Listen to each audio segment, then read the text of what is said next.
Hello and welcome to today's webinar, Rural Resilience and Economic Development. I'm Brett Schwartz, an Associate Director at the NADO Research Foundation, and head up our Stronger SEDS, Stronger Regions program funded by the U.S. Economic Development Administration.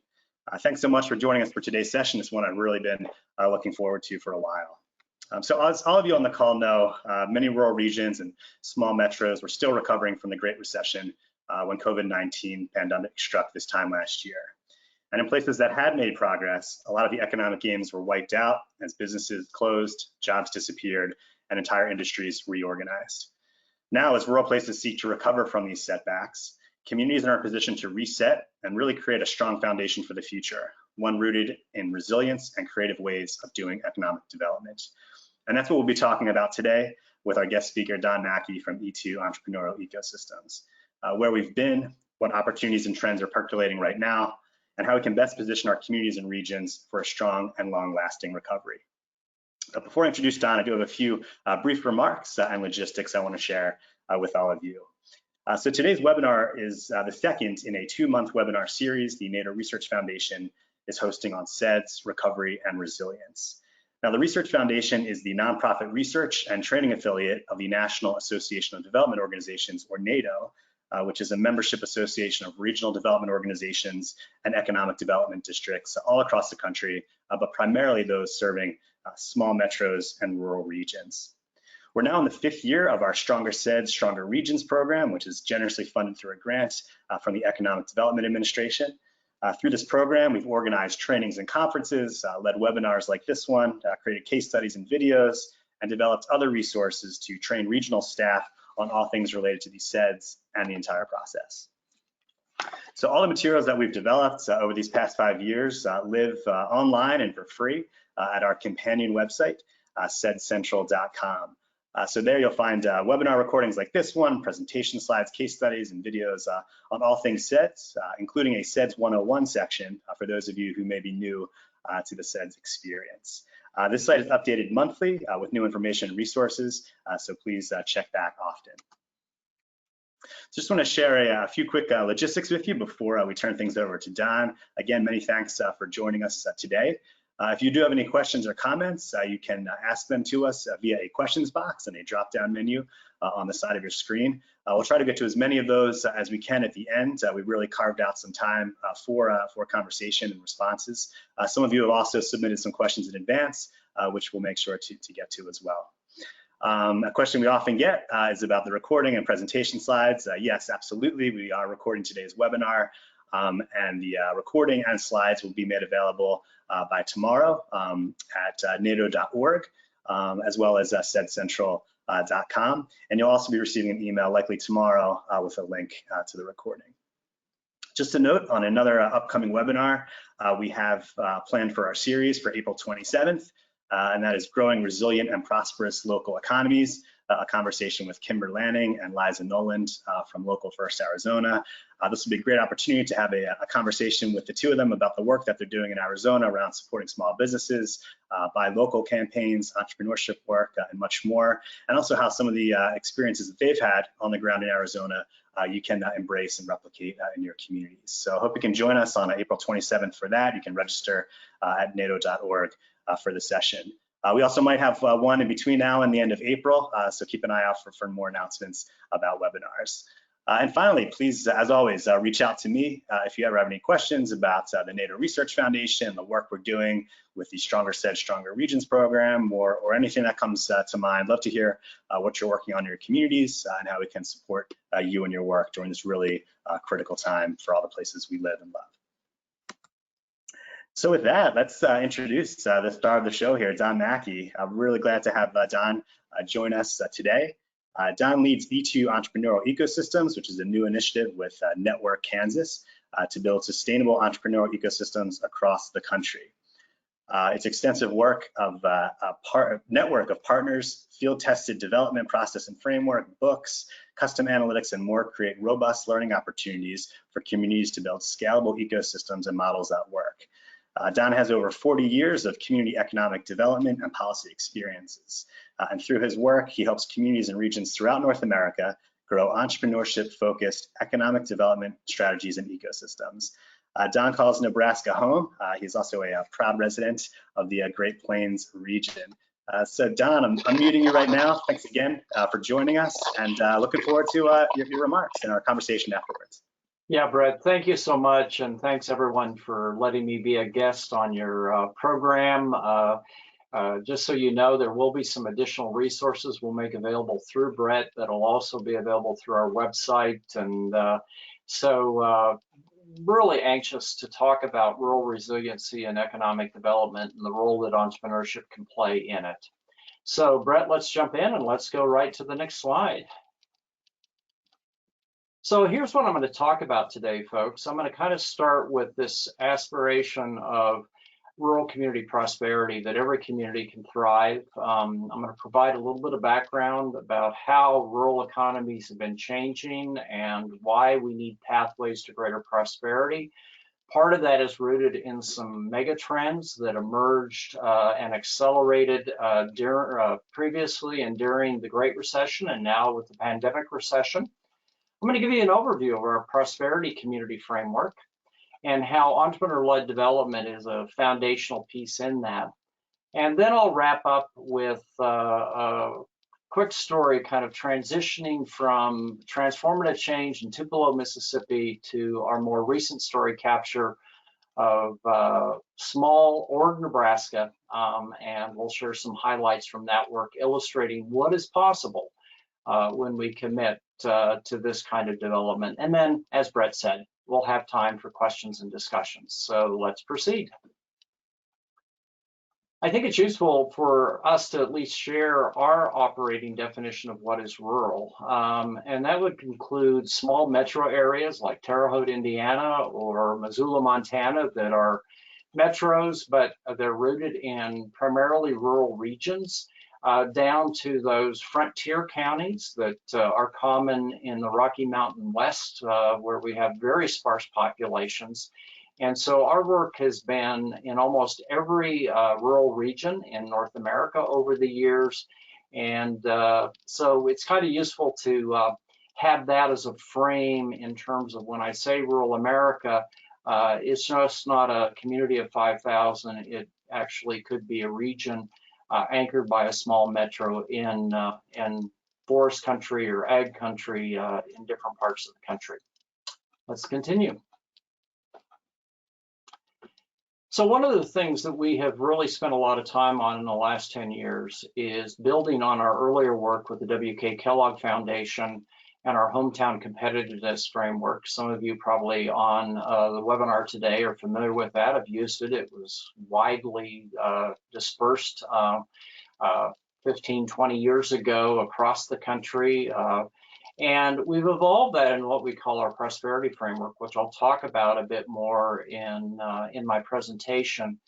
But I think the starting point is when we're working with development groups, when we're working with rural communities, is to really set the expectation that we can achieve greater prosperity that is sustainable and that opens up opportunities for the residents of rural communities, large and small, throughout the United States, if they're willing to make the commitment to their own development to make that possible. Next slide, please. The key to this is really recognizing that human talent is foundational in today's community economic development. And that includes understanding the full diversity of our communities. We've been having some really interesting discussions around diversity, not only just traditional diversity of minorities and gender and ethnicity, but also in rural America, the diversity for even homogeneous white communities. It could be that new resident. It could be that young person who's decided to stay. It could be that family that maybe has had challenges. And are we willing to embrace them on a level playing field, providing them opportunities to not only realize their dreams, but to contribute to our economy and the well-being of our community? So throughout my presentation, we'll keep coming back to this idea that we have to invest in the people who are in our communities as a foundational piece of achieving greater community prosperity. Next. So let me kind of walk you through this. If you want to cue up the first piece in this animation, I'm going to take you just to the Central Great Plains, which is what I call home.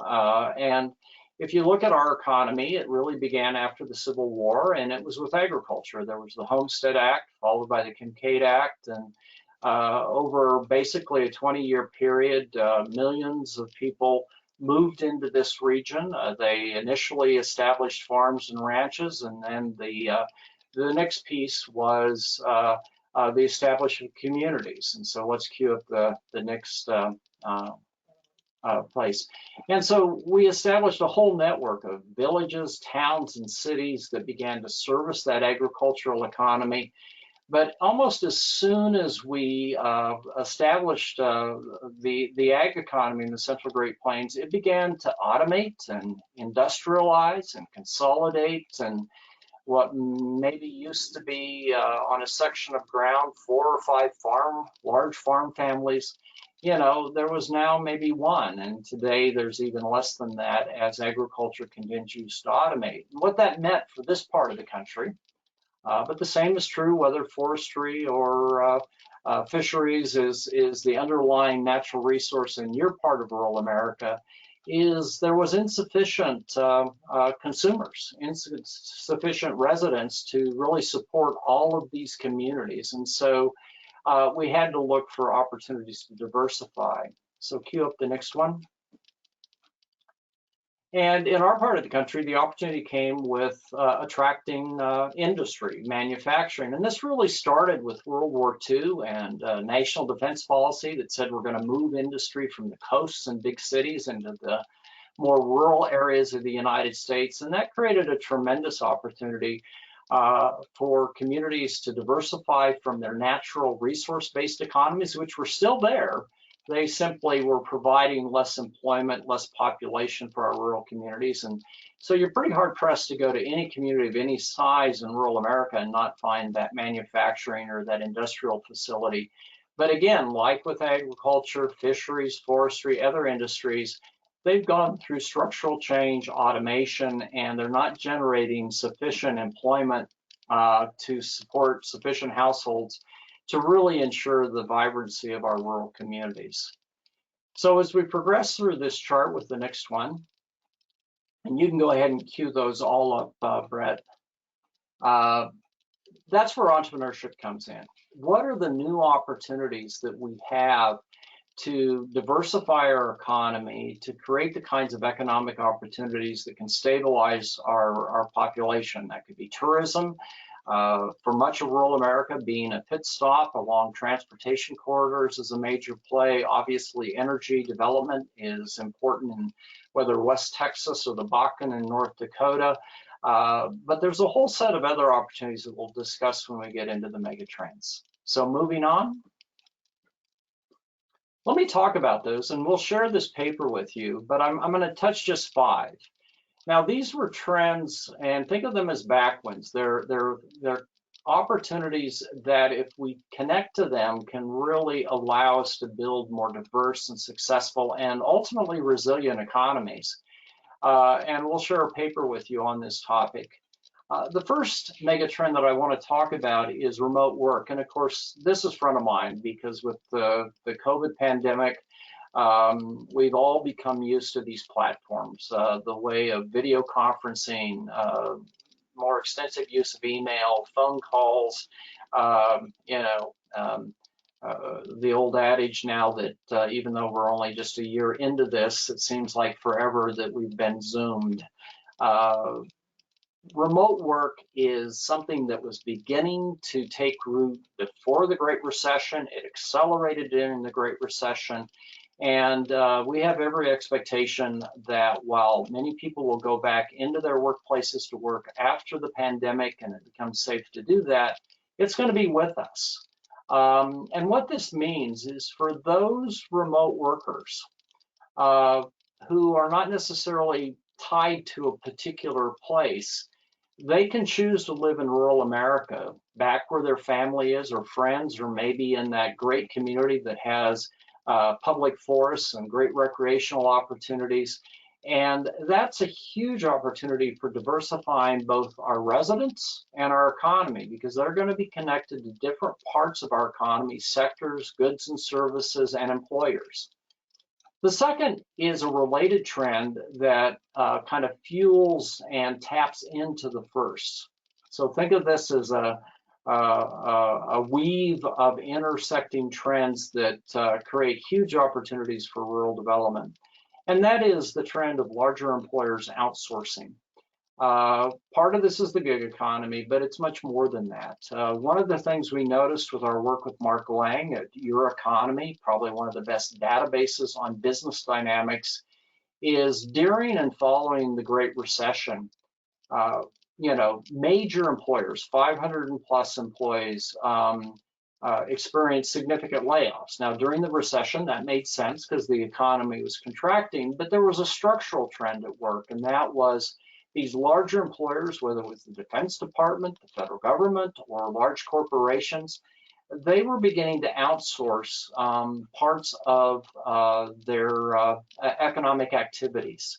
And again, for those individuals that are part of this outsourced economy, that don't have to be close to a corporate headquarters or a manufacturing facility, they can work wherever they want and be connected.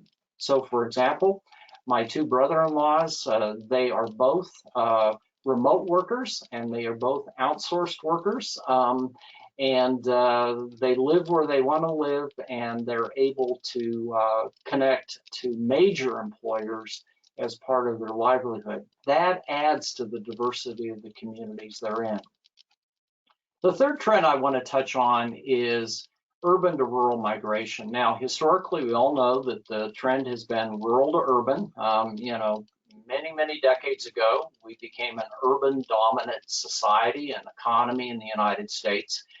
But Ben Winchester's work at the University of Minnesota began to tell us about this powerful trend of younger adults, these 30-year-olds that were choosing to move rural, in part because of cost of living, in part because of their desire to be close to family and raise their families in communities like they grew up, but also because of these opportunities with remote and outsourced work. And so that's one trend that's really significant, that brings new vitality, new energy, new talent into our communities. But a second and corollary trend is retiring boomers. The biggest generation in terms to have ever retired in the United States. Those younger boomers are active, they have health, they have wealth, and in many cases they are pursuing economic activity in their retirement. They're investing in businesses, they're starting businesses, they're becoming partners in businesses, and about a third of them are relocating into rural communities in retirement, in part for economics, but also to escape congestion, a huge driver and opportunity. The fourth trend is what we saw in the Great Recession, and we're now beginning to see in the data with the pandemic recession, and that is the rise of necessity entrepreneurship. And think of this as, if you lose that wage and salary job, or you're in a community where you don't have a lot of good wage and salary jobs, you're going to engage in self-employment or necessity entrepreneurship. And that really picked up dramatically during the Great Recession, and we see evidence of that occurring during the pandemic recession.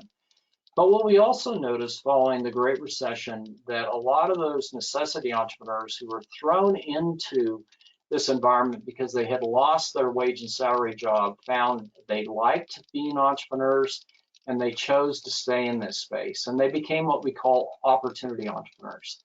And that really fueled the entrepreneurial talent base in communities from major cities all the way into rural areas.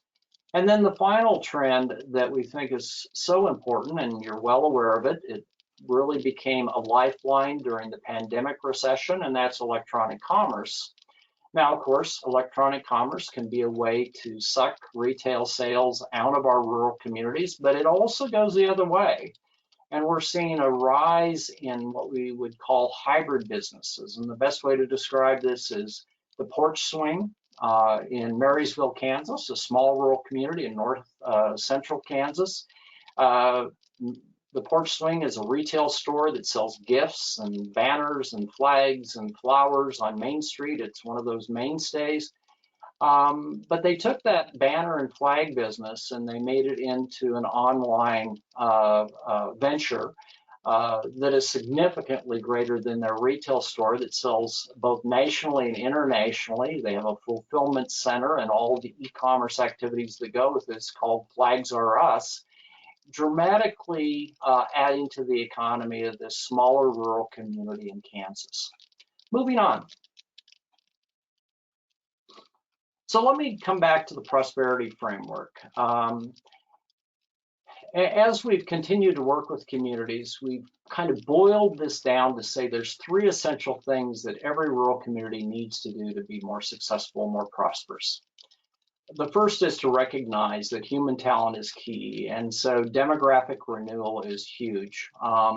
And so the attraction of new residents, the development of residents, the retention of residents is hugely important, not only to fuel entrepreneurial ventures in the community, but to provide workforce, new leaders, greater diversity, a foundational piece.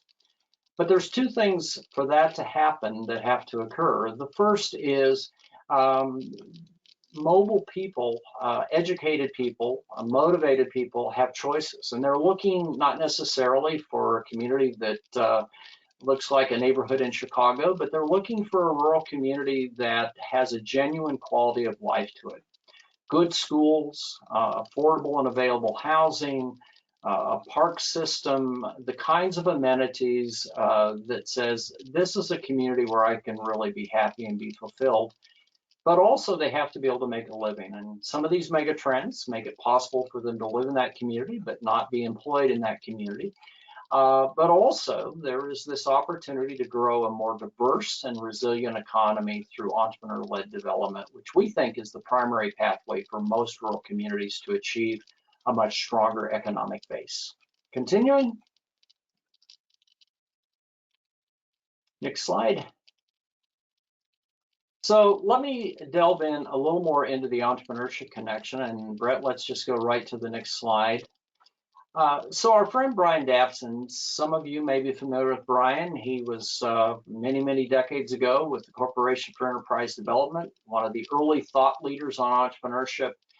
And Brian made this kind of thesis that the foundation of all development in our communities begins with people. And that really goes to my earlier point and emphasis that we've got to be people oriented, we've got to build relationships, we've got to invest in the residents of our communities, whether that's an entrepreneur or a community leader or a young person. And when we do that, when we create agency in our community among our residents where they feel like they have the ability and the opportunity to bring about desired change, that leads to community building, that kind of quality of life, that kind of genuine community, from a great Main Street to a variety of housing, to the kind of recreational amenities, from a tap room to an interesting cafe that makes a community worth living in. And when we do those two things right, we are positioning our communities for optimal economic development. Going to the next slide. Then Brian goes on, and one of the points he made that stuck with me was that we oftentimes think about economic development as this multi-leg stool. There's tourism, business attraction, business retention, and entrepreneurship is just one of those legs on the economic development stool. And Brian stepped back and said, no, I've got a different vision for this, that entrepreneurship is the foundation of all economic development today. That if we build the kind of climate where individuals in our communities, where teams of people in our communities can thrive as entrepreneurs, we're creating the kind of business climate, the kind of venture environment that is going to position us to be much more effective with business retention and expansion, but also with attraction. Not only attraction of outside investors who are going to bring facilities to our community, but also now the increasing opportunity to attract entrepreneurs who decide, I'm going to put down roots because I love this community and I'm going to bring a venture with me.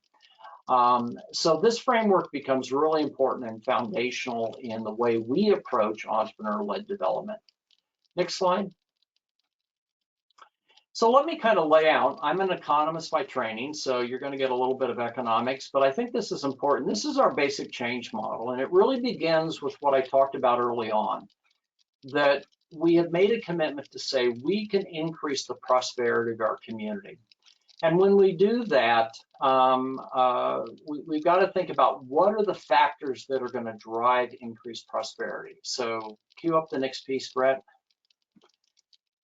We think the primary investment is increasing entrepreneurial behavior. Now, again, this is a form of investment in our residents, not only business entrepreneurs and helping them become more competitive, spending more time working on their business as well as running their business, but also think about our other sectors, our governmental sector, our nonprofit sectors, really beginning to exhibit the kinds of entrepreneurial attributes that allows a community to thrive, the ability to collaborate, mobilize resources, build teams, vision, perceive opportunities, all of those kinds of things. Now, when we do that, when we catalyze increased entrepreneurial behavior in our communities, we begin to see a number of things. And so go ahead and queue up all of these, Brett, and I'll just talk them through.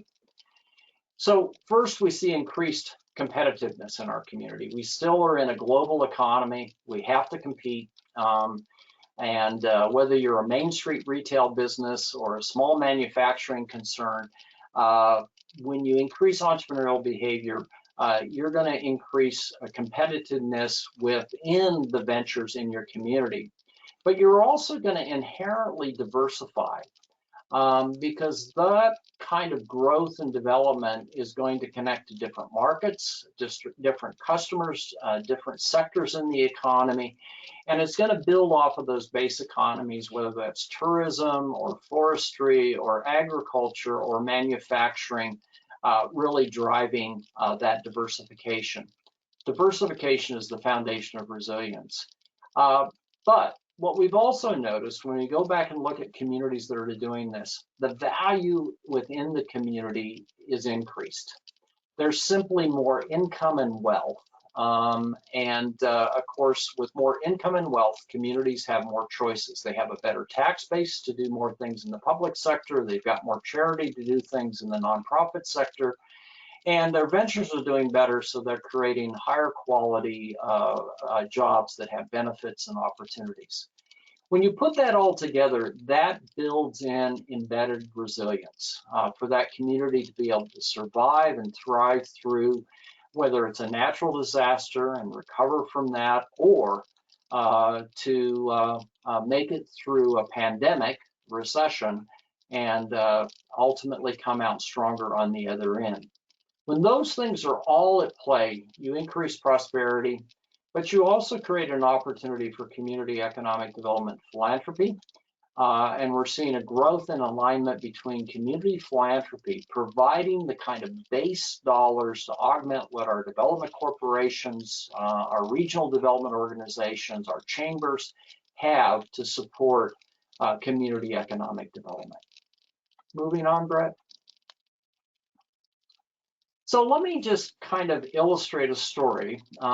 If you've not read Von Grisham's book, Tupelo, The Evolution of a Community, I would encourage you to do so. Tupelo is in northeastern Mississippi. Probably its most famous attribute, it was the home of Elvis Presley. But early in Tupelo's history, as it transitioned out of a planter slavery-based economy, post-Civil War, Jim Crow was alive and well in this community where there was a tremendous tension and segregation between the African American community and the white community. And Tupelo was one of those southern communities that was devastated and was poor and really struggling. And what Vaughn captured in his book and in the story of Tupelo is its transformation from one of the poorest performing communities in the United States, particularly rural America, to one that's in the upper quartile of performing communities. And in part in the Tupelo story, what's powerful was the community coming around to say, we have a diversity of people in this community, and if we'll all give them an even chance, and get past some of the,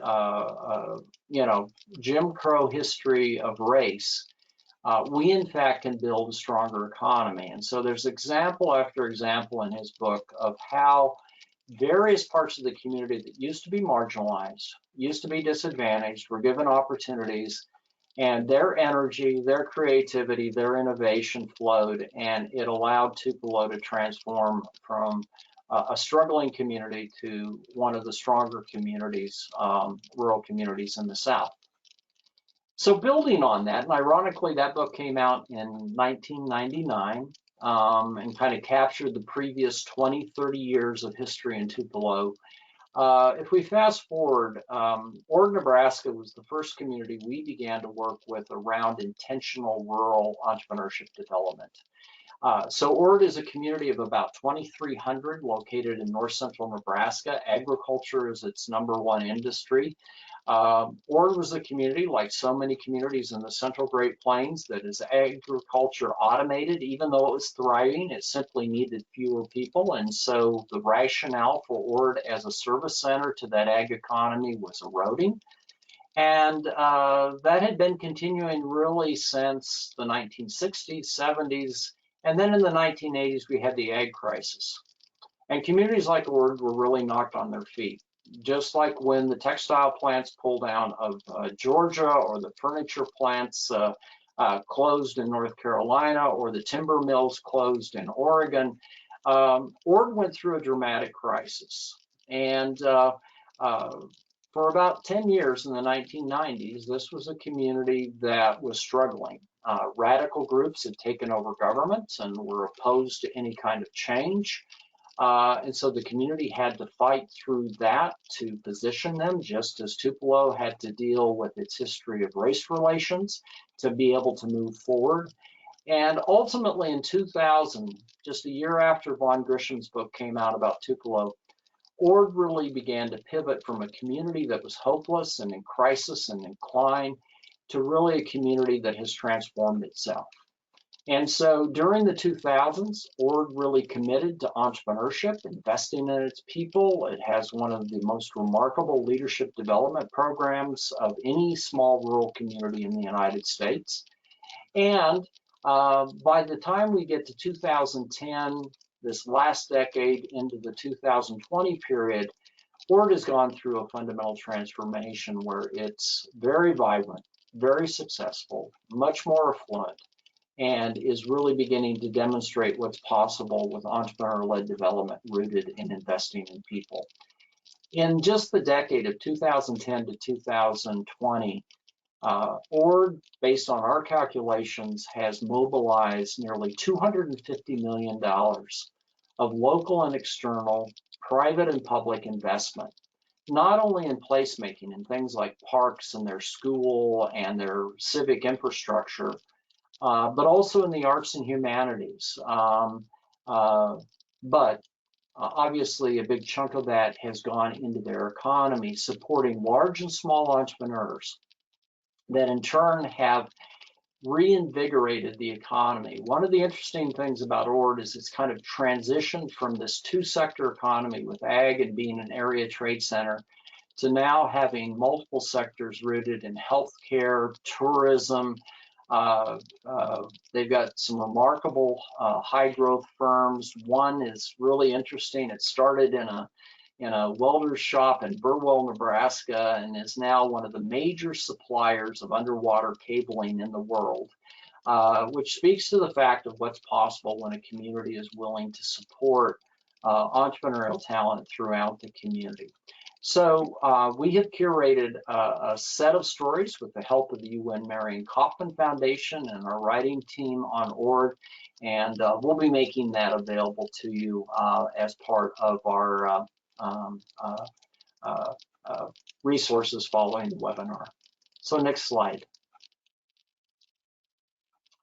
So let me wrap up with these thoughts, and then Brett, we're going to have plenty of time for questions and answers and discussion and pushback. We welcome that as well. But let me touch on a couple of things. You know, I've had the good fortune, and our teams had the good fortune to work throughout North America. And I've really come to believe that somewhere in rural America, there are solutions for almost every challenge and opportunity that any community might face.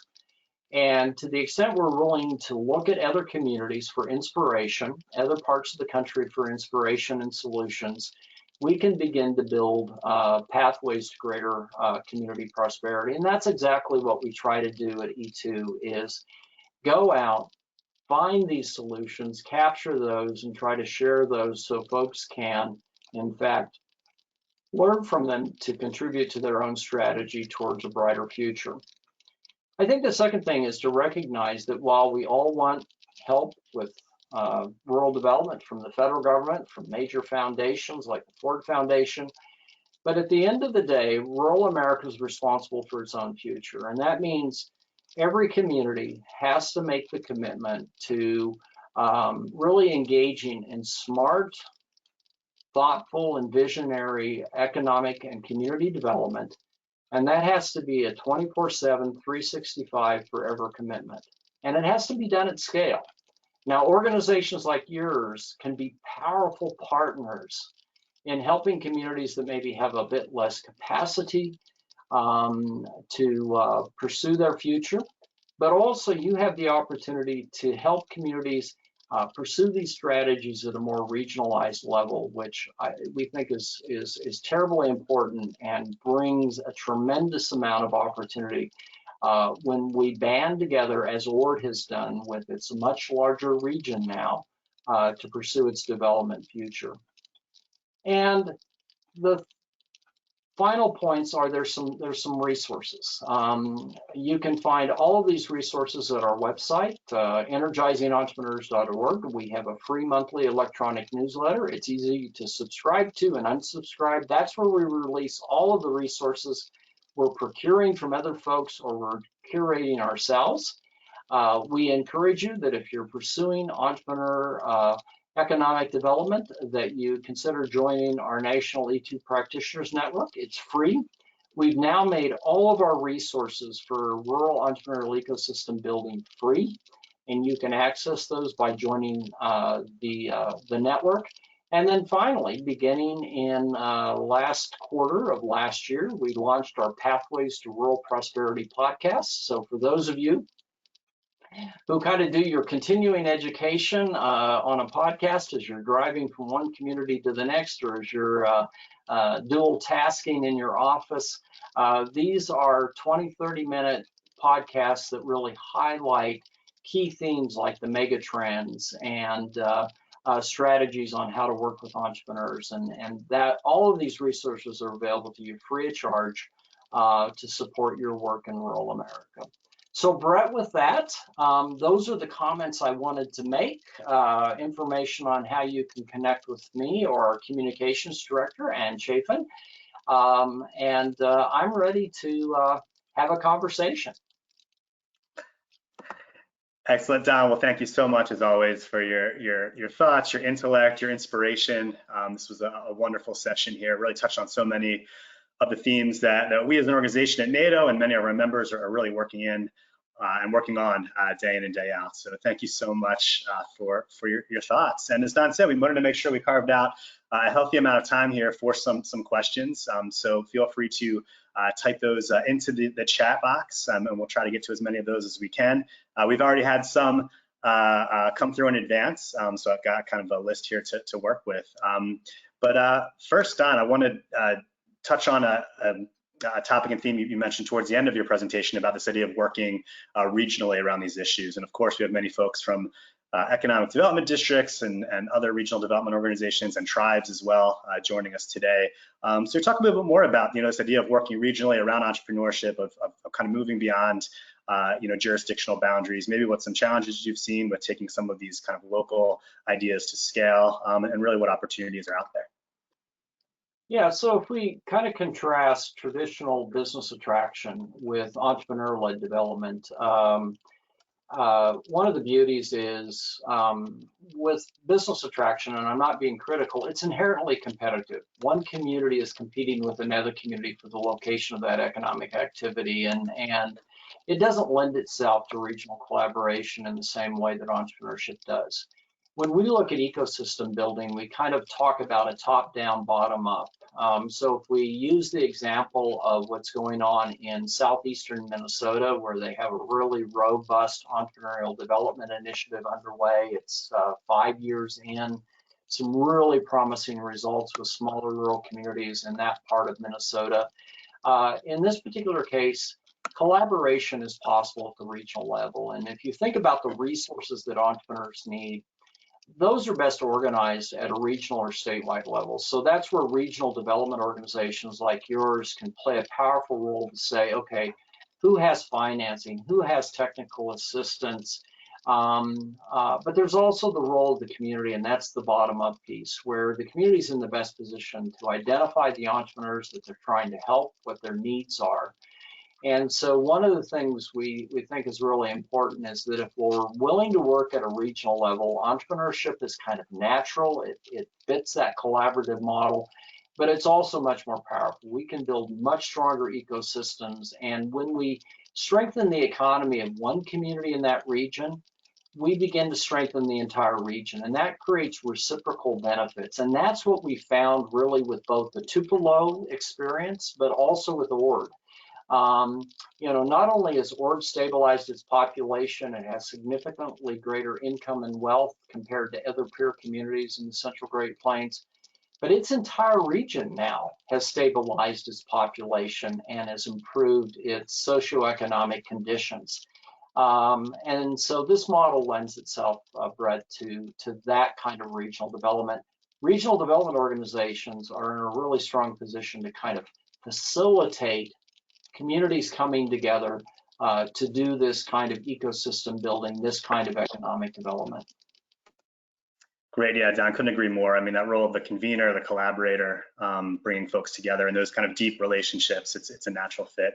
So we have two questions that just came through. One's a quick one, so I'll ask that one and then get to the second one here. First one is about the book you mentioned on Tupelo. There's a few folks interested in the name and the author to go dig that up, and hopefully you can find that at your local bookstore. But Don, just a reminder on the book. The author is Vaughn Grisham, and we can make this available so you can kick that out to all your attendees. And the book was called Tupelo, Evolution of a Community. And it was an inspiration for me early in the days. I went to conferences where Vaughn was talking about the Tupelo story. It convinced me that we could experience and realize transformative change if we're willing to adjust ourselves to looking at the full breadth of human talent in our community and give it a chance to thrive. So, any kind of web search, if you put in Tupelo book, it's going to pop up and you'll be able to purchase that online. Great, thanks, Don. So we've got a few questions coming in about engaging with local elected officials around this work. And I think the concern being at times that the timelines for election cycles and kind of growing this network might not necessarily align, and growing entrepreneurship and small businesses looks a little bit different than maybe big ribbon cuttings outside of large industrial areas. So just if you could talk a little bit more about engaging with elected officials and kind of addressing some of those optics and challenges on showing success. Absolutely, and we've all lived this reality. So I've had firsthand experience. You have my empathy because it is part of the challenge. I think number one, we should think about ecosystem where local government is a partner, but it's not necessarily housed in local government, although it could be. And so I think that's one consideration, knowing that leadership is going to come and go, and sometimes that leadership is hostile to the previous leadership. So you might have had a mayor or a county board that was really supportive, and given local politics, that's changed, and we have this ability to kind of say we're going to undo what our predecessors did so we can put our own footprint on things. With that said, though, within our E2 development framework around entrepreneurship, we have really learned a lot over the last 40 years. That from the time a community starts down this road, or maybe you've been doing some things in entrepreneurship, if you start on January 1st to get organized and to really craft a smart strategy, by July 1st, you're going to start working with entrepreneurs in a much more impactful way, networking them to resources, which means by the time the next budget cycle comes around, you're going to have stories and metrics of impact. Now, you're not going to transform your community in a year's time, but what we found is that you'll have sufficient evidence that this strategy is actually creating the things why local government, major employers, folks who support economic development in our communities want, and that is jobs, tax base expansion, new investment, communities that have more goods and service offerings. And what we know is if we can get to that kind of impact within that first year, by that first budget cycle, when they go, okay, we gave you a year's funding, will you re-up for another year? You've got evidence to say this is creating impact. And a great example that we'll be sharing are some stories out of southeastern Minnesota, where the first cohort of communities have all made it to that sustainability stage. And in part, they got very quickly to working with their entrepreneurs, networking them to resources, and creating actual economic development impacts. Yeah, great to hear, Don. There's a question that just came through that I think might advance kind of your thoughts here. And the question is, how can rural communities show younger working professionals and entrepreneurs that their community is willing and able to work with them? Obviously, there's kind of the leadership from the top down, but kind of what are other ways that a community can signal that this is a place that's really kind of open for business to support entrepreneurs and small businesses? Yeah. No, that's a great question. And it really speaks to tapping into the full diversity of human talent in your community. One of the things we've learned from our org case study is this community has really embraced diversity in a very effective way. One of the things they knew they wanted to do is create pathways for younger people who were staying in the community, returning to the community, to be able to go into business. And they understood that these young people often had student debt. They didn't have a lot of equity. They didn't necessarily have a rich family behind them. And so if you look at the ecosystem that we've captured in our stories for ORD, they've created a set of technical resources and financing resources that have let 20-year-olds and 30-year-olds start businesses, buy businesses, that have really allowed a younger generation to come into their business community. So there's an intentionality of saying, are we open to working with new residents? Because, in some parts of rural America, it's a question of, how many generations has your community been in the community before you get accepted? And can we move past some of that parochialism to say, are we willing to give, the diversity of people in our community a fair chance to demonstrate their ideas, but also understand that certain groups in our community are going to need a little bit of additional help to make that navigation into a successful business. And that's where I think these stories from Minnesota, Nebraska, and Mississippi become so powerful, because we can look at exactly what are the things that they're doing that are allowing that kind of development success. Great. So we had another question come through that is probably one you hear often, Don, and that says, urban areas often have resources to create sound ecosystems for promoting entrepreneurial developments. How can rural areas establish, good ecosystems without extensive resources? We saw on your last slide this idea of, it really has to come from the local community, but at the end of the day, we're still talking about kind of resources, expertise. What are some of your thoughts there too, where places might see themselves at a disadvantage, what they can tap into? So, we tend to live in a resource scarce environment and mindset, and I get it. I've worked in communities that, finding money to pay for a meal is a challenge. But with that said, if you have a strategy that actually works and you can get started, so with the resources you have, finding that entry point where you can demonstrate impact opens up other opportunities. And it really ties back to asset-based development, what John McKnight proposed, that grew out of really distressed urban neighborhoods.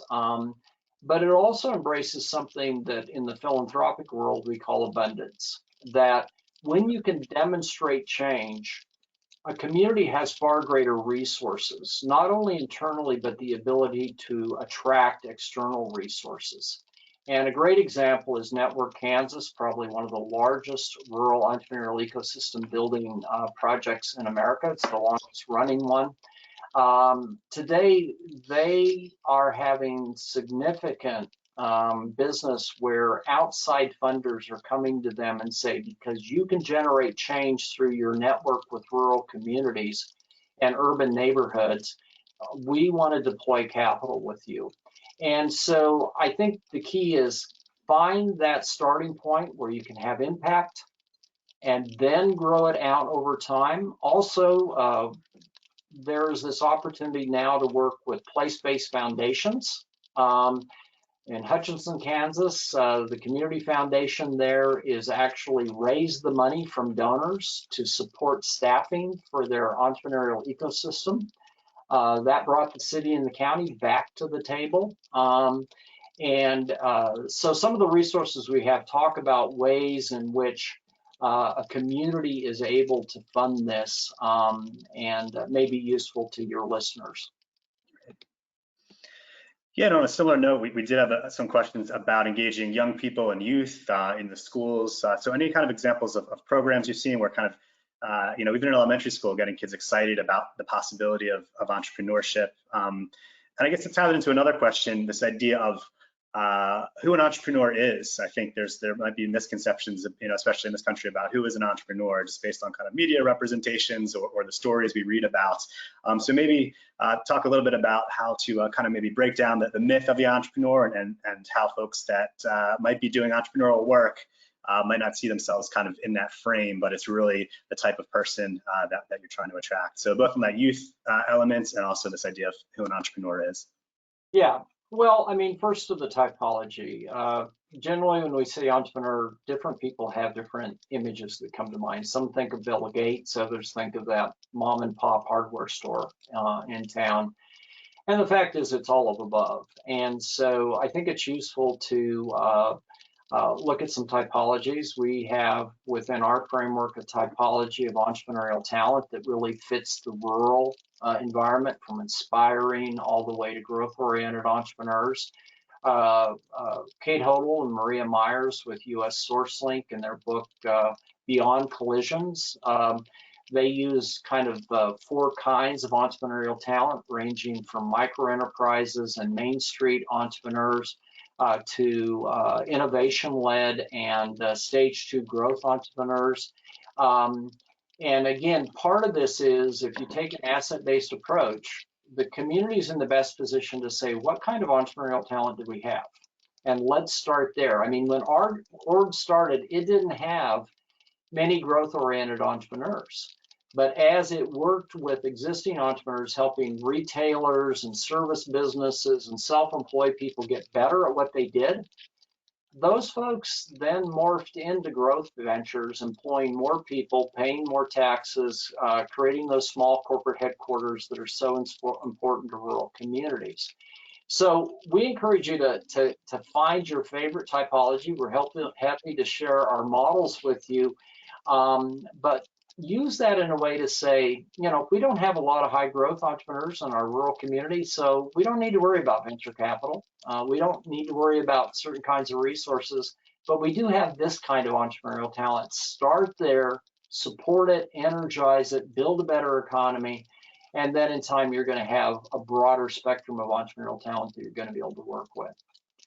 On the youth side, I think one way to think about youth is, this is kind of like what happened with recycling. If you remember, in the early days of recycling, folks are really smart. They energized young people to become the advocates, the practitioners of recycling. And they actually changed culture in America to say this is something that we can do, that we should do. And beyond, over a period of years, it became kind of an expectation. There was a peer culture that said, if you don't recycle, you really should. And I think the same is true with young people.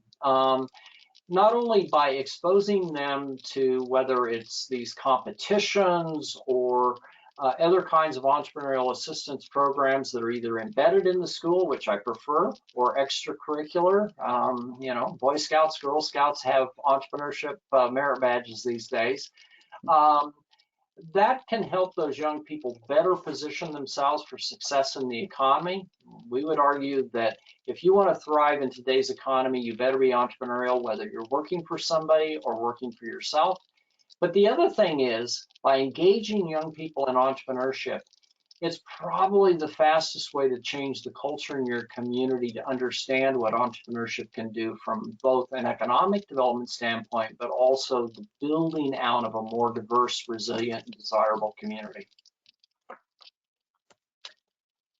Great, thanks, Don. And yeah, really exciting to hear that, and this idea of kind of letting folks in the community kind of engaging with young people and saying, this is important, we want to see you a part of this, and there's a place for you in this community for you to kind of, you know, live out your dream.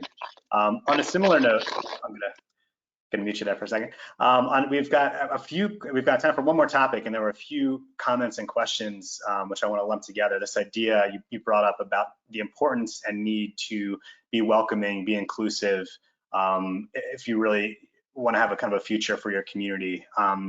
Just any further thoughts about that? It was really great to hear that Ord example. If there's others that you've seen from around the country or throughout Nebraska, of really good examples where this is taking place, and maybe some examples where there were some challenges at first, and maybe how some communities have been able to overcome those challenges to, again, really tap into that kind of the human talent, human capital, and really this kind of everyone working together to really you know, support the community. So love to hear kind of your thoughts on that as we start wrapping up. Yeah, colleagues of ours, Frank and Kimberly Spillers out of southwestern Iowa, use an exercise, and we recently did a lot of work with rural communities in Indiana as part of the Lilly Endowment Give 7 initiative. And the exercise is real simple. You know, we had communities saying we want to grow, we want to attract new residents, we want to attract our kids back if we can. And so that's a pretty common aspiration that people have. And so the exercise is to have individuals first privately you know, describe what would be the perfect person to attract back to the community, and then have them discuss that and share it out. And what typically happens is we tend to describe people like us. And for most rural communities, we are less diverse compared to the larger national, let alone international community of people. And so if we want to grow, if we want to attract labor, if we want to be that welcoming community, we have to begin to see diversity as an asset. And we have to begin to create some intentionality about how do we accept people who maybe have somewhat different values, maybe a different religion, maybe a different color, maybe a different sexual orientation. And are we really willing to look at the richness of that diversity as something that, if we're open to it, now our community is able to grow? Because chances are, whether it's a tourist or a new resident, that population is going to be much more diverse than our resident population. And we need to be prepared to move beyond, you know, kind of tolerance and acceptance to really saying, this is great and we're going to be open to it. If not, it closes off that avenue of development. And what we found that I think is exciting is when Kim and Frank do that exercise and folks begin to step back and think, we begin to see that they have the agency to change the way they are thinking and how they behave around new residents and visitors.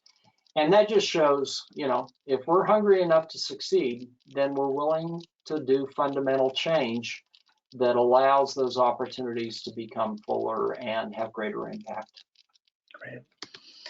Thanks, Don. Yeah, real powerful message. And I'm really glad to hear you're kind of collecting these stories. I think it's so important that we can have examples and share and learn from each other and all of these communities on how best we can move forward. Yeah, we're coming to the end of our hour here. Don, I want to give you just a few moments here to kind of wrap up with any kind of final thoughts or anything you'd like to plug. But again, thanks so much for sharing. It's been a great time together. Well, let me just share. First of all, thanks to all of you for the work you do. It's important. We value it. We've always felt very strongly that our regional development organizations, NADO, is a powerful agency for good. And so I just want to give a shout out and say thank you. And I have great respect for what you do. And then the second is consider us a resource. As we progressed through our life as an organization, almost all we do now has become a public good. Those resources are there for you to use, and so we encourage you to tap into those and utilize those resources to help you build out. So we're more than happy to be a collaborator with NADO and with you all to make all of our resources, all of our learning available as you pursue your development efforts in your part of America. Great, really appreciate that, Don. And again, as Don mentioned, we're going to be linking to a handful of the reports that he mentions throughout the session today. Those will be linked on the website beneath the recording, so you can explore those and sign up for the newsletter. And check out the podcast as well. As Don mentioned, it's about a 25-minute session. It's something you can listen to in a walk through your neighborhood or over lunch. Just some really great ideas on a variety of topics and themes, many which we covered today. So if you're interested in taking a deeper dive, please make sure to do so. So again, many thanks to everyone for joining us. As we do close out today, there will be a short survey that will pop up on your screen, give us a little bit of feedback about this session, what's working for you, kind of what other things you'd like to be learning and hearing about. But again, many thanks for joining us. I know folks are extremely busy these days, but we hope we leave you with some inspiration and ideas to take back to your colleagues and communities on that front. So Don, thanks again to you. Ooh, I just muted myself. And we'll catch everyone else again. Check out the recording in the next day and please share it with others. So until our next webinar, be well and take care of yourselves. Bye-bye.